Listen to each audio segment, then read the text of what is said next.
Ampafantatra ny lalanaina ianao fa avokisan'mpifaliana no eo anatrehanao ary fahafinaretana no eo an-tananao ankavanana mandrakizay.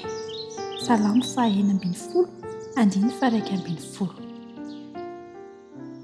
Misy toerana be dia be izay hipetrahantsika eto amin'izao tontolo izao fa ny tsara indrindra dia ny eo akaikin'i Kristy, mitoera eo akaikin'i Kristy.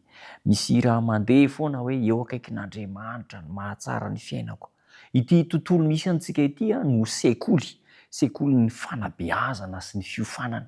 Ka eto amin'izao tontolo izao isika no mianatra ny toe-javatra maro isan-karazany. Napetraka eto isika mba hamolavola toetra, mba hikolokolo ny toetra ary mba haneho ny maha isika antsika. Kanefa raha toa ka tsy miaraka amin'ny Kristy isika dia ireo hery miasa mangina avy any ivelany, ireo fisariana avy any ivelany no handray ny toetrantsika. Feno hafetsena manko ny devoly fahavalo ka asiany toe-javatra be dia be mahasarika antsika, mahaliana eto amin'izao tontolo izao ary ny ankamaroan'izy ireny dia tsy mifanaraka amin'ny sitrapon'Andriamanitra. Eo no hamerezany antsika ary indraindray aza eo amin'ny lafiny ara-pivavahana mihitsy dia voa satria miditra an-tsehatra Satana.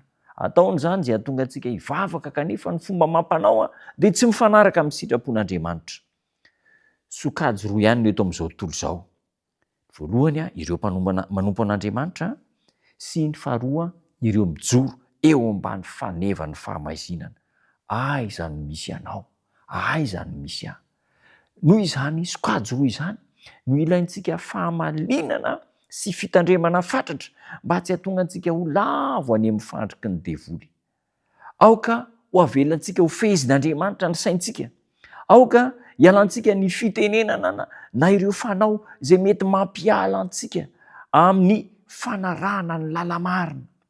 Malahelo mafy isika rehefa mieritreritra ny ratsy vitan'ny hafa, ireo lalana ratsy mamoetra nataon'ny hafa, malahelo isika. Kanefa misy ratsy lavitra noho ireny ataontsika maha-kristianina antsika satria manaiko ho fehezin'ny Satana ny fo mampanahy antsika na dia miaraka amin'Andriamanitra izay isika.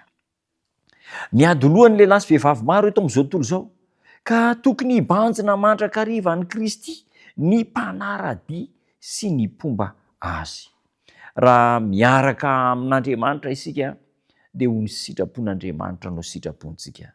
Raha miaraka amin'Andriamanitra isika dia ny fiainan'i Kristy no fiainantsika.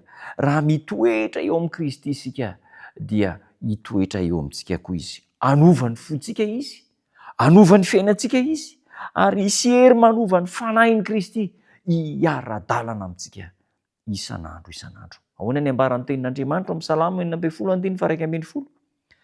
Ampafantatra ny lalanaina ianao fa ho vokisam'mpifaliana no eo anatrehanao ary fahafinaretana no eo an-tananao ankavanana mandrakizay.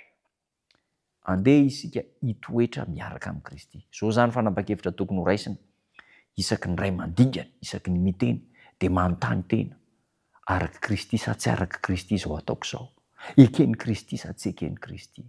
Fahasambarana no omen'i Kristy antsika. Fiadanana no mitoetra miaraka amin'ny Kristy. Ndeha hiaraka hivavaka isika. Sotranao izay tompo tsara, lesona lehibe no omenao anay. Na dia amin'izao vanim-potoana misavorivory ny faharatsiana izao aza dia afaka miara-dalana aminao eo amin'ny fiainanay izay ary afaka miara-dalana aminay ianao. Tompo, aza avela hanadino hiaraka aminao izay, hisakambina sy hifampitantana aminao amin'ny dingampiainana lalovanay rehetra. Tahio ny tsiraray avy aminay amin'ny anaranao Jesosy Tompo. Amen.